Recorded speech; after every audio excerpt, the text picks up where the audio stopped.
enjoy.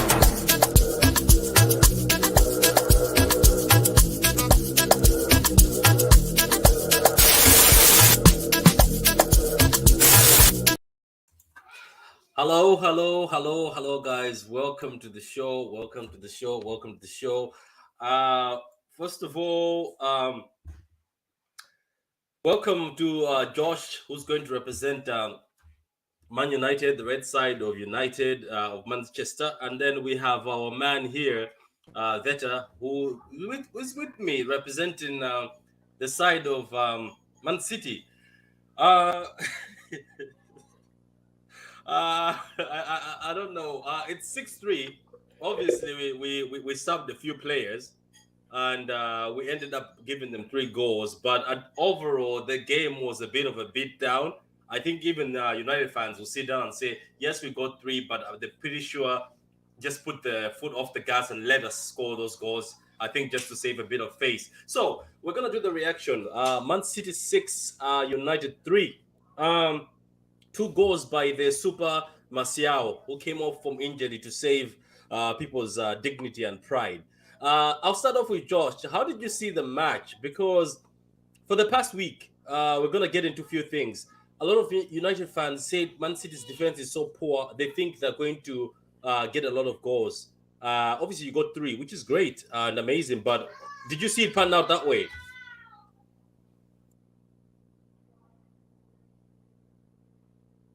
Think I could see the fact that, had John Stones injured, I think there was that sort of, I guess, delusion from maybe, 4 on the bounce, whatever. But I think there was something there. I think they were seeing opportunities, but maybe a makeshift defense in comparison could have been got at. But I mean, look, I'll say on the first thing, like I predicted all of this stuff about Haaland. I've got to take that back now because that guy's just banging left, right, center. So yeah, but he's just a machine. And like the main point I was making to like anyone else was that you can't really stop Haaland doing what he does. You need to cut the supply, but if you cut off De Bruyne or Silva, you still got Foden, Grealish, but you have to go man for man all over the park. And look, credit to United in the end. They could have just done an Ole Gunnar and done a back 10 and tried to see out the game, but they still tried to play right till the end. And a few different tweaks, it could have been a different result, but you guys were just too good on the day, plain and simple. So yeah, it was, I think, a little bit of confidence at the back end, but can't really take too much from this. It's whatever happens next week now.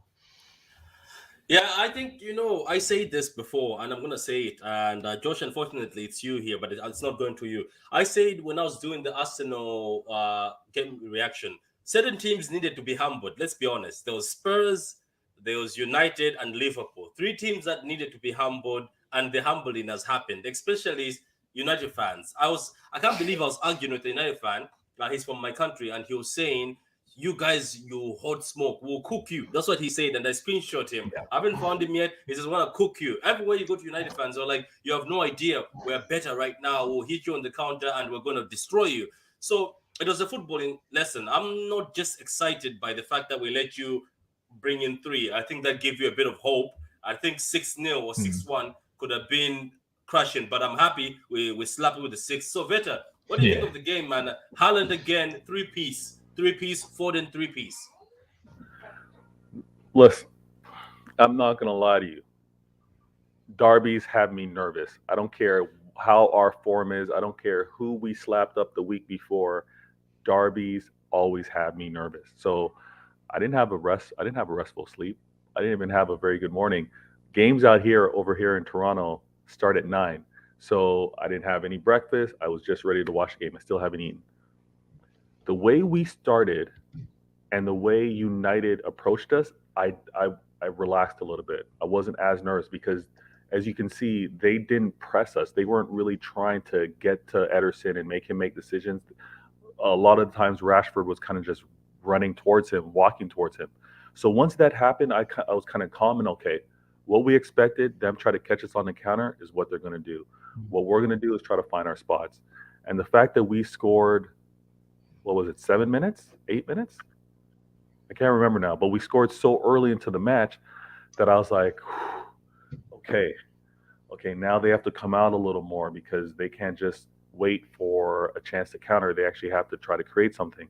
And we just look for our spots. And again, the thing that I have to stress, we're playing very similarly to what we've done in the past. We're creating the opportunities that we used to do. But the problem is, it's not taking 10 attempts. It's not taking 10 shots on target for a goal.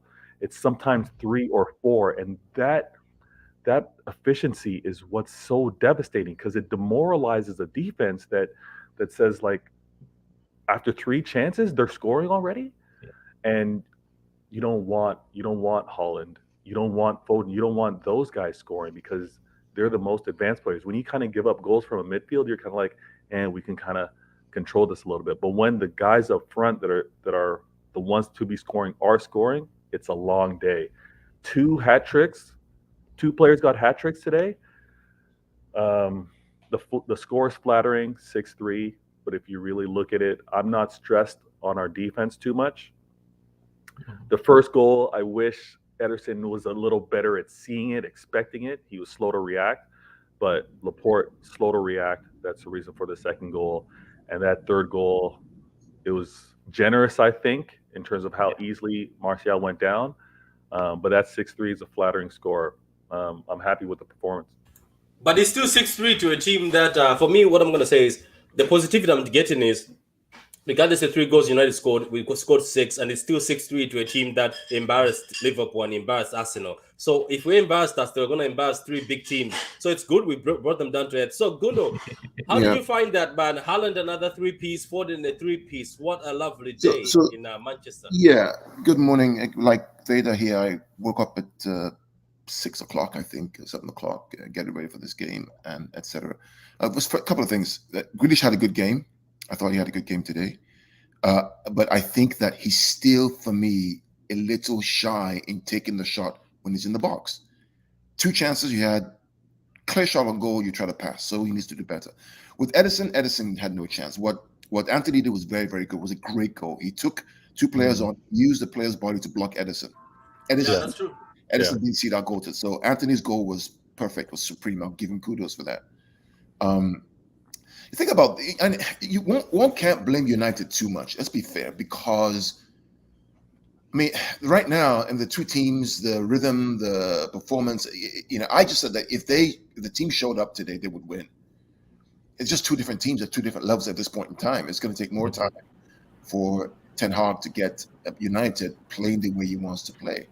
So it's no embarrassment. It's just where we are right now.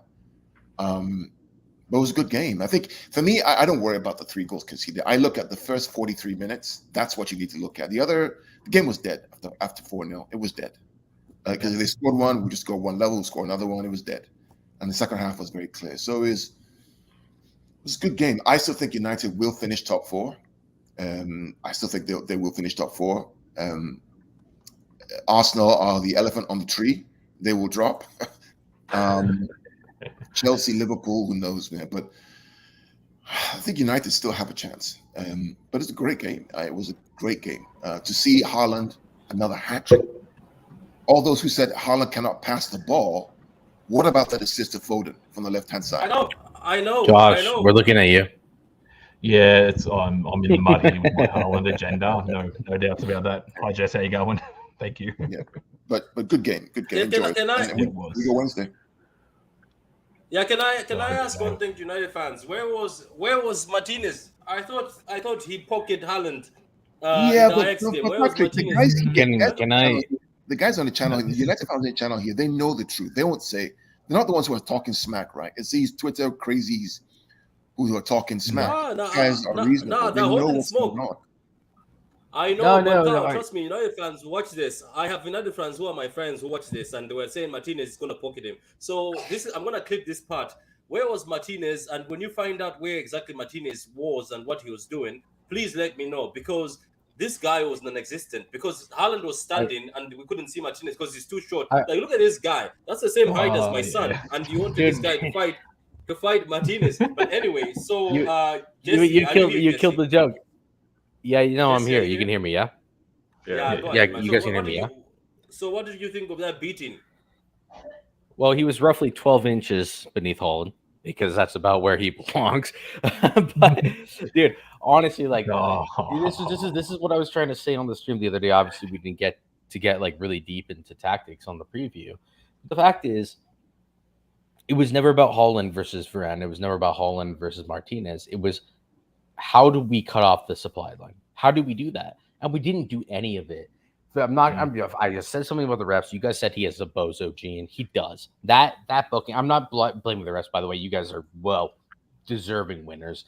It's probably like a 6-0 game. I think that we got lucky because Anthony obviously had that brilliant whatever finish, and then you guys basically pulled like 5 of your starters off. But it was one of those where honestly, I don't. It was about cutting off the supply line, and we didn't do any of that, boys. We didn't even try, and that was really really poor from us. There's not much you can do about that KDB pass to Holland, but I'm gonna be honest with you guys, and I don't think there's a whole lot you can say about our center backs except for Holland is just a machine, and that's what I said in the preview. You just cannot let the ball get to him because if the ball is fed into him, he's gonna do what he does. It's a cliche at this point, and he's so young, but it's already a cliche. That's why it's incredible. I mean, I'm watching the game, and I'm a City fan, but I just and I'm just when I watch him, I'm a football fan, right? I'm looking at this kid and saying, my God, how does he? I mean, how does he do that? And there's one thing I want to talk about, Pat, real quick. İlkay Gündoğan, I mean, playing that number 6 again. And I talked before the game. We talked about Rodri being out, and I said, Patrick, remember for Germany how this guy played the 6 for Germany against England. And what did I say, Carl? That every time İlkay Gündoğan plays as a CTM, City score 3+. Remember, I told you. I just looked at it. Chelsea, it was him. The other team, which we beat 7, Watford, it was him. It's always him. It's his intelligence on the ball. It's his pass. So we talk about, for example, the Champions League final with Chelsea, right? The difference in that game and now is that Raheem Sterling didn't take his chance.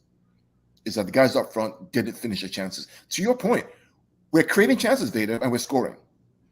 Right? We're creating chances and we're scoring. A couple of years ago, we create those chances. Mars will miss or somebody would miss. And then we're struggling, we're laboring. Now we're under pressure. Now it's the efficiency. It's the fact that you get one chance, one goal, one chance, one goal. You miss a couple. That's the delta. On the United side, I don't know why Ten Hag didn't play Martial up front to start off with. I've always said that the key player for me to look out for on your side was Martial up top. Coming back from injury. Yeah, that's what I thought. He was coming off injury. And can I say one thing also? Yeah. I think sorry, Jesse. I think also Casemiro coming into that midfield, he started stopping the attacks. Obviously, I think look, at the end of the day, of the days, I'm pretty sure even though Martial was happy to start pad as he always is, pointing at things. I don't know why he was doing that, but I'm saying. We can't judge it because obviously Gündoğan was the holding and they put Bernardo and the Gomez to just be put in the double pivot. I think if Phillips was on the bench and if Phillips walks into that midfield, I think it's still lights out. But at the end of the day, big up to Martial, man. And I think Casemiro has to play. I'm sorry. McTominay was nowhere to be seen. Like De Bruyne and Bernardo were just walking. Go ahead, Jesse. Well, I mean, also Josh can take this one if he wants. We were literally in a Discord call. We watched the game together, and this is the thing is, you guys have seen this is Ten Hag's 9th game as United manager, like the actual competitive game. Mm-hmm. He's given every single one of our players, Harry Maguire, Luke Shaw, all these guys who he's dropped big calls. He's given them rope to hang themselves with. This was McTominay's, and McTominay just put that noose around his neck and fucking ran 100 miles an hour into the wall. Like that's what he did. So Casemiro's in now. Like, but he's been fair in his judgment of these players, and I think it's okay now to say now if Casemiro comes in, he gave McTominay his chance on a big stage, and he's played you guys before, and he's performed well against you guys before, and I think it's just Casemiro's time. So I think he comes in. So I think there's less to say about that. When it comes to Tony, obviously, like we said, injuries came back. I think Rashford started that sort of thing. Like But at the end of the day, I honestly think there's some very good explanations for why Ten Hag has been doing things the way he has, and I don't think I know that's against you guys, and it hurts. It definitely hurts. We don't want to lose 6-3, but I think Yeah. Ten Hag as a whole, even when you guys were 6-0 up, we still were playing football. You guys know how refreshing that is as a United fan for over the So, past yeah. 4 years. That's fair. That's a very Like, fair see, argument. Yeah. Yeah, See, and like, that's Fair. the thing with the starting lineup too. Like, there are a couple of people in the call that were saying, well, why didn't you expect the team to take on City? I personally would have liked to have seen a bit more mobility. So I would have liked to have seen, say, a Fred for Eriksen, someone that can sort of get around a bit more to nip at you guys to stop those pathways to Haaland. But all things said and done, that wasn't the case. But he started the lineup that had been winning for him so far. So it's like, why would you change that winning formula? And as Jesse rightly said, it's like you put them on the big stage. If they don't perform, well, then obviously he will know who the culprits were for the plan that he set out. I wouldn't be surprised to see McTominay gone and see Casemiro come in moving forward. But you guys were just it was just too good on the day. And yeah, like Jesse said, I'm very happy as well that we didn't just revert to type and go and do a low block to try and see out the game. Yeah. Wait. Let me just read some of these comments because there's a lot of people here. So first, yes, I'm taking the L. Jesse, respect to you for taking that L, such a big L. Foden and Haaland are top 3 youngsters in the world, both hat tricks. I heard Haaland has no link-up play, 2 assists for him. They keep talking, and they said he's not gonna get assists or he's gonna get his goals.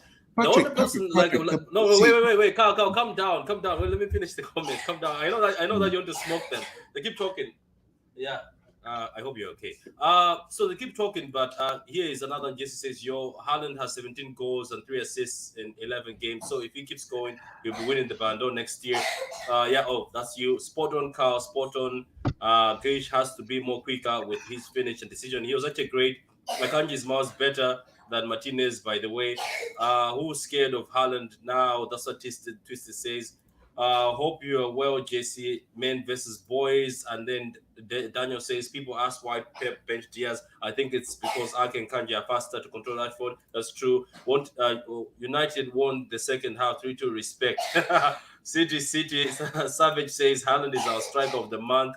Daniel says, Haaland scored a hat-trick in his last 3 games. Carl, you can go ahead. Take on the mic as I check on my daughter. No, what I was... I forgot my train. No, so Akanji, Theta, we told them, right? People were saying that, my point. So people talk about Haaland not being able to assist. The problem with that argument is that they look at Dortmund. They look at him for Dortmund. They haven't looked at him or integrated the fact of, okay, he's playing for his City side, and he's going to learn how to be part of the build-up. He's going to learn how to move wide to cross the ball to Foden. He's going to learn those things and improve. I don't know why people have this perspective about a player that players will never improve. Players will improve. Like Anthony's going to improve for United under Ten Hag. Casemiro will improve under United for Ten Hag. Players will improve if given the right coaching. It's the fact of life. Players don't improve if the manager's shit. That's what happens. Right? Lukaku goes to Tuchel and unfortunately goes back to Germany. They say it's a Bundesliga problem. It's not a Bundesliga problem. It's just a poor manager problem. Okay, he got the Champions League there. He fluked it. Fine. That's fine, right? But that's my point, is that you can't not expect players to improve and to grow.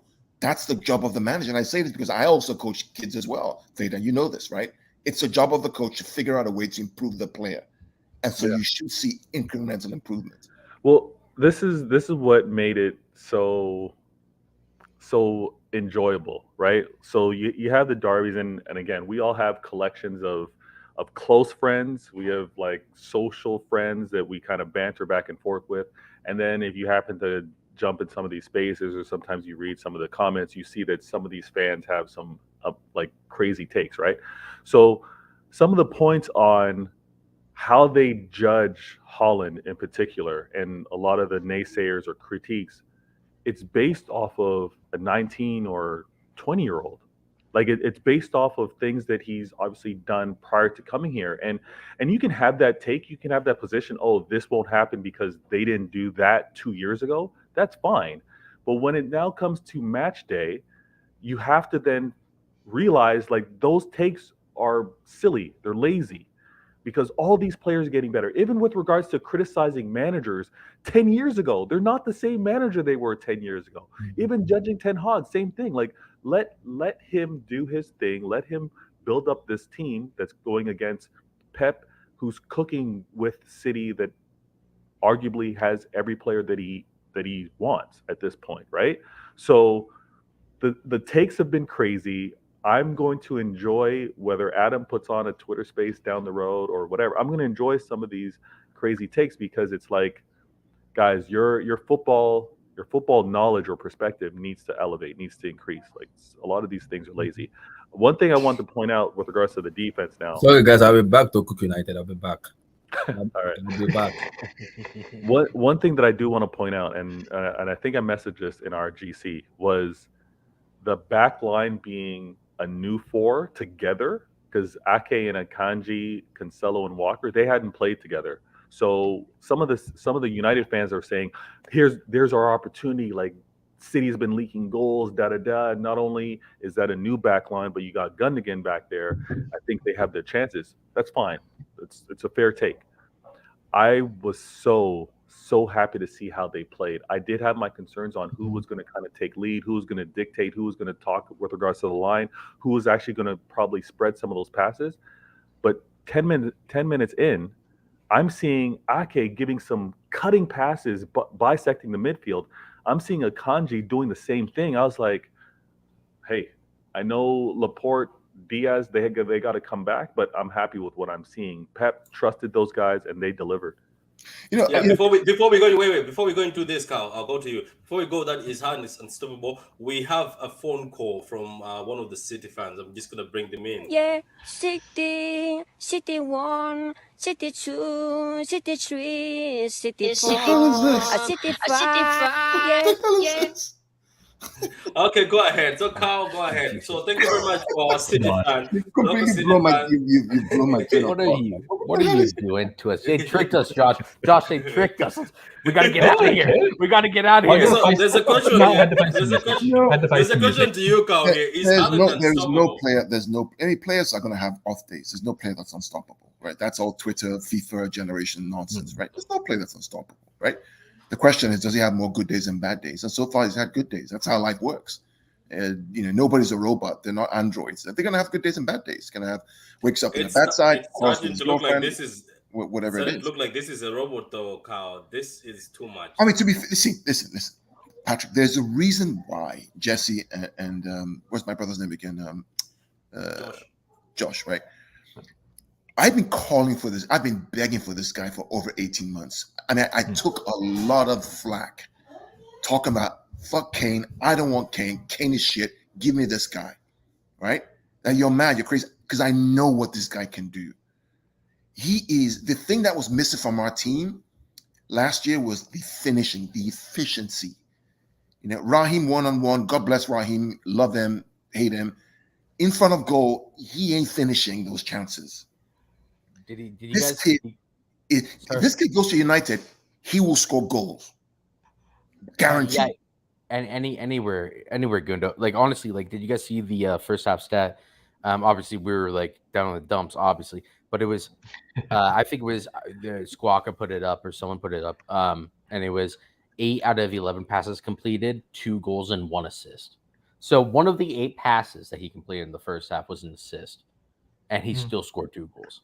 Like this guy, this was literally the entire point of my conversation with you guys was the only way we win this game, the only way any team, when City wants to take them seriously, because I think you guys obviously watched City for 90 minutes and all of the 90 minutes, every single game.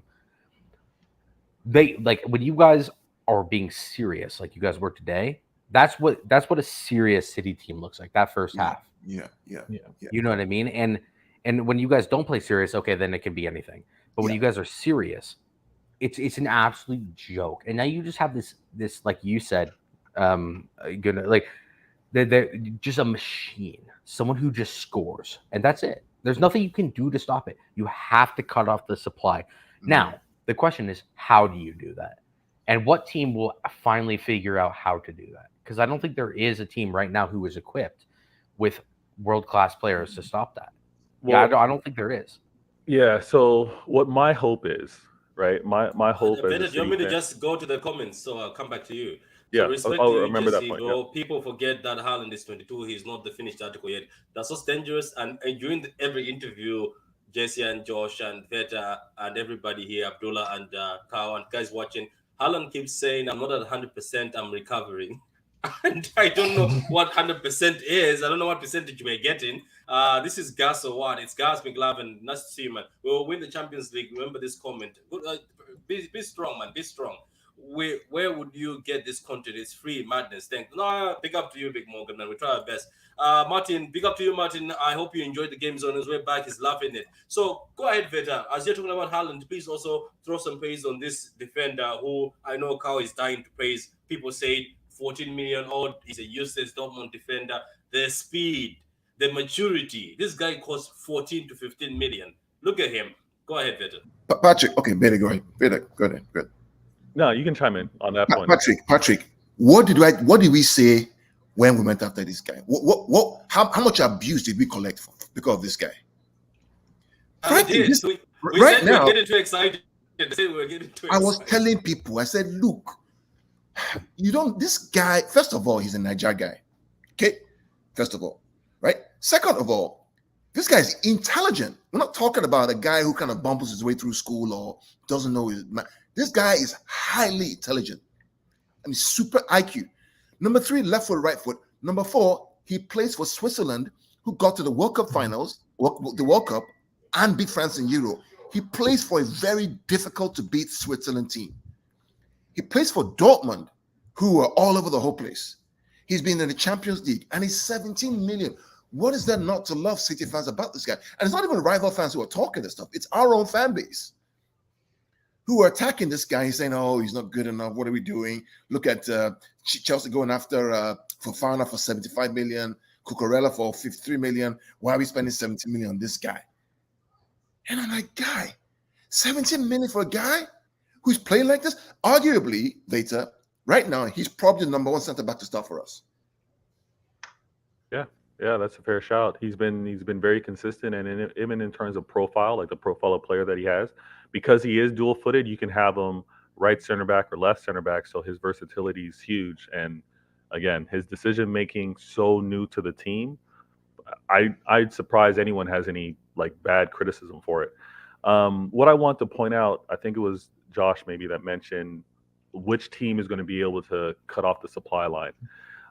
My hope as a City fan, as I watch and I see like the chess match and I see how we do as a team, is I'm actually okay to concede a team solely focusing on cutting off the supply line and maybe making Haaland's day like long or a nightmare, as long as, again, Pep and decision B, or plan B, I should say, alternative options now resorts in other players stepping up.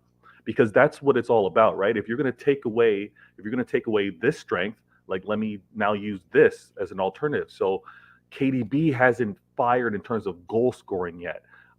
Silva and Gondo, I think they both scored 2 within the league. So there's still more there. If the emphasis is going to be on Haaland, I just want to see, okay, you take away my right hand, here's what I'm going to do with my left hand, and see that adjustment from a team standpoint. So I love that he creates such a problem. Either you choose to shut him down or you choose to minimize him, but that should elevate someone else to step up. To be honest with you, what I want to say is one thing, just a small thing is, I am enjoying this. I enjoy the fact people are doubting, because remember, every time I go in a space, I'm always listing down what people doubted. Number 1, I'm listing down he won't score more than 15 goals. It's gone. That's gone. Those people are gone. They've given up. Even Rory Jennings was smart enough. I like Rory Jennings as much as I hate him because he talks rubbish. I think he's a smart guy. He knew that this is not something I want to continue with. He gave up while there was just 4 goals. Big up to him. He gave up quietly.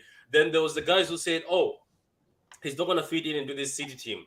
Surprise, surprise, he's fitting in now.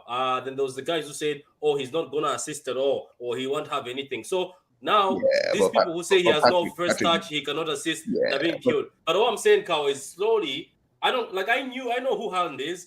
So I'm watching. I love the fact that I'm watching it slowly, where he's ticking these boxes, and Yeah, these people are falling one by one. It's just exciting to see as a City fan. But Patrick, you know there are two camps of people, right? There are people like Josh, and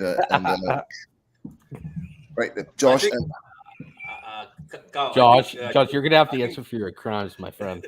Oh, my that's buddy, why I'm my here. bro. No, that's why I'm here. I said, no, my point is, You you- forgot I'm fine. Josh was the You know, crime. I'm man hold enough on. to face up. Let's What I'm do saying it. is, you know, there are people here who know the difference between they're serious people, but my point is that they're serious people, right? And then there are the Twitter trolls who are just talking shit, right? Because they don't know what they're talking about. Anybody who looks at this guy would know now. It's not because I mean, it's not even a. It's crazy to assume that he's not going to play fit to the Premier League. Why? Why won't he fit in for the Premier League? Because he can't score goals. Because he can't run. He's not strong. He's not fast. Isn't the English game about speed and power and personality? Isn't that what we talked about? Isn't that what Ronaldo had before he left for Madrid? Power, pace, speed, and personality. Patrick. So there are two camps of people. There are those who don't know what they're talking about, and there are those who are having a serious debate about where the team is at, what the opposition is going to do, what are the strengths and weaknesses, and that's what we're having here today. Yeah, no, I think like all in all, like it was fair to have the debate before the season started. It's just at this point, like you say about Rory basically made a point where he's like, hey man, like if this guy gets injured, I'm not sure he can do it in the Prem, Bundesliga tax, all that, which is fair enough. I mean, people get into people like Sancho about that. The fact is, once you see what Erling Haaland is actually about, you just kind of roll over and you're just like, dude, like just let the man do his thing. Okay, like we'll just this debate. You just kind of let it go. I'm interested though, because Josh, we haven't had this conversation either, and while we're on a City stream, is this over? Is this argument a little bit over, at least for now? Yeah, because the guy is. It has to be. It has to be. Look, I mean, I had the reservations literally because of the way Sancho came into United. Like Dortmund, completely different team, completely different league, always behind Bayern, and Haaland was just he was freakish, but he was always above the levels of where he was in the team. And I had questions about the transition to the Premier League. That was nothing to do with him as a player or his ability. I just thought, well, coming into City, who aren't known for target man, even Aguero really wasn't that for you guys. And he's also a different build of player. I wasn't sure. I had the reservations. I was like, look, 15 to 20 goals assists. I don't think he'll do it. He's going to do it, and I'm here to face the music. So let me have it. It's all good, Josh. So I'm gonna start. So Big Morgan, you said if only you had the keeper could save pens. Big Morgan, there's somebody who's just answered you here. Twisted is a Crystal Palace fan, and he just literally told you City's supply line starts with Edison. Without Edison, there's no supply. Trust me. Emotion has no intelligence. Best in the world. So guys, before we close this, I'm going to ask something from the United side. I don't know if Abdullah, you're back because I'm about to close this. I'm going to ask you guys for United fans. You did well against Liverpool. You did well against Arsenal. Carl, you and me are man enough to give them credit, isn't it? You and me sat there and said, absolutely. I mean, I knew they were going to beat Arsenal. I called it that they were going to beat Arsenal. I think, you told me that this team's going to rip Arsenal because Arsenal haven't had a serious challenge. You said that. Yeah, so look. What I want to ask the Man United fans is, looking at this, maybe this, ignore it. Maybe for some United fans who were delusional, thinking that maybe after beating Arsenal and Liverpool, because I'm pretty sure Jesse and Josh, sitting back, you're like, we want to be tested. You wanted to see how far Ten Hag has taken the team, right? But after all this, the games you played, what do you want to see from the team? Because I know Malacia was taken out, but Malacia was still cooking. I saw a few times when Malacia was going through players. I still think in your team, there's enough in the tank to have a very good season, as Carl says. But what do you expect? What do you learn from all these games? Today, have you seen that, okay, you know what? It's just City is just a better team right now. The finished article, we have to just carry on from what we had with the two games. Maybe the break is what caused the issues with the thing. Go ahead. Well, I know for myself, I'll make this quick so Jessica can jump in. But I was really pissed off because I thought, I thought we had something. I thought we could have got a result. That didn't happen. I percolated for a little bit. I sat back and I'm like, look, I'm actually still happy with the way United are going because this was bound to happen. Any transition from a supremely pragmatic team to a very progressive team, tactically and the speed on the field, there's always going to be teething issues. And you can't forget that not even 3 months ago, this same team were throwing the towel in for Ralph Rangnick and gave us the worst ever season we had. So the players there are getting older. You got Ronaldo. You got a whole bunch of things wrong with this team. but the character we showed to continue to play right till the 90th minute, I feel is better. We're in a better position now, even with the mainly similar squad than we were at the end of the season. So I think as long as we bounce back, win the next game, or at least make a good showing of ourselves, I think we'll still go on to do well, because there's been very notable improvement already. So yeah, I'll open it to Jesse if he wants to answer his side. Yeah, no, 110%. And I mirror what Josh is saying. The difference is, boys, is yes, it's embarrassing, humiliating. It really is. Like it's terrible, and obviously we never want to lose to our local rivals, especially in this way. Jesus Christ! When it was 6-1, I was having flashbacks, and it was really bad. Yeah, some of the fans left during halftime. They went completely. But they left the stadium. And honestly, I support that sentiment. They have every right. It's like, dude, I'm going to the local bar. I'll watch it there with my boys. We'll have a couple of drinks, like whatever. But the thing is, Ten Hag clearly went in there at halftime and said, "Look, like obviously you guys made substitutions to weaken your team, but Ten Hag still said, look, you're 6-0 down, or you're 4-0 down, or whatever, and we're still going to play our game. So forget about the result. We're still going to go in there. We're going to make these changes. Yeah, Malacia, you're out. Varane injured. That's terrible for us. But like Lindelof comes in, Harry Maguire's like, we're going to go out there and we're going to play our game. Tony's coming in. Casemiro is coming in. We're going to make a positive out of this negative. We haven't had a manager who's been even remotely positive for a decade. Yeah. It's crazy. Yeah. Like how he spun that on a dime. Yep. Obviously, Josh and I were bummed out, but we were like, and I'm not blowing smoke up City's ass. I really could not give less of a shit. If Real Madrid was the best team in the world right now, I'd say they are. But City is the best team in the world right now. So that's okay. But we are playing the best team in the world. So what do? Spin this. Make it a positive instead of a negative. And Ten Hag did that. Like, I can't take more of a positive out of the second half than that, regardless of your guys' substitutions. So we have just. I agree with that. Before Carl goes, I've got a United fan who's called in too. I am in pain.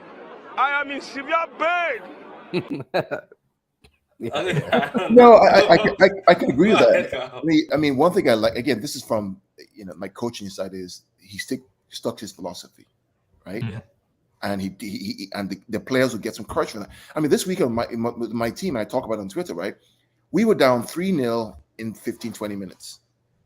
We came back to win 5-3 because we did what we're supposed to do. We did it better and better and better. And I think that the hope and the positive for United is that you still kept on playing the way Ten Hag wants you to play, which in my opinion will help you in the next games going forward, that you can still play that way and still score goals and still get something out of it, regardless of what the stuff that we made. Pep has made a comment, Carl. They've asked him that were United very passive and easy? Is that what you want? He's like, no, trust me. In that first half and the first minutes, we were very good. Until the 6-1, says we were very good. We came with a very good plan and we were very good. And I can give credit to United. They did their best, but the team came with a good spirit. So as Jesse says, sometimes you just have to put And Pep said in second half they were better. Quote, the quote, right? So there are positives to take from it. And I'm saying because these guys are here. If it's on Twitter, I'm not going to say this because Twitter's full of clowns, right? But these guys are serious guys. Right, it's a dumpster fire. You can't be honest on Twitter. You'll get burned. So there are positives. There are positives. I mean, you beat Liverpool. You beat Arsenal, right?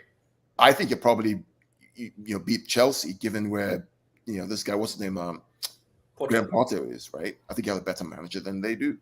I mean, Abdullah wouldn't agree with that, but Tottenham are a basket case, in my opinion.